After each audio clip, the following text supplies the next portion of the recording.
Une douille, des traces de freinage et quelques débris de verre. C'est tout ce qu'il reste sur les lieux du drame de Chevaline, en Haute-Savoie. Les enquêteurs ont rouvert l'accès au site à la mi-journée, immédiatement envahi par des dizaines de journalistes, dont beaucoup de médias britanniques. 48 heures après la tuerie qui a coûté la vie à 4 personnes, le procureur a confirmé cet après-midi l'identité des corps retrouvés. Il est aujourd'hui, j'allais dire humainement certain, que c'est bien effectivement donc la famille de M. Saad Al-Hili qui est décédée.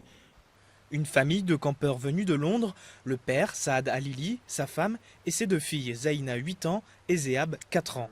C'est la Benjamine, rescapée de la tuerie, qui a confirmé aux enquêteurs qu'il s'agissait bien de ses parents. Le témoignage d'une petite fille de 4 ans qui par ailleurs n'a rien dit de particulier, si ce n'est la peur, la terreur, le cri, la fureur, et que dès le début de cette scène, de ce carnage, elle s'est précipitée, elle était déjà entre sa mère et cette autre femme, et elle s'est précipitée sous les jambes de sa maman. Donc elle n'apporte rien à l'enquête. Sa sœur, grièvement blessée lors du drame, est-elle toujours maintenue en coma artificiel?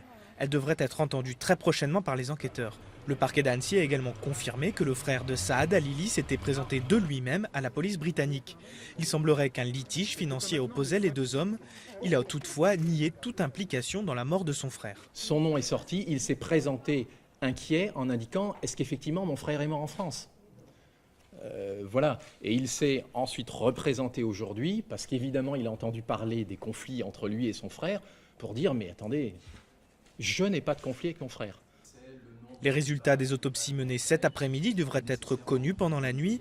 3 enquêteurs de la gendarmerie ont atterri à Londres en fin d'après-midi pour poursuivre leurs investigations aux côtés de leurs homologues britanniques.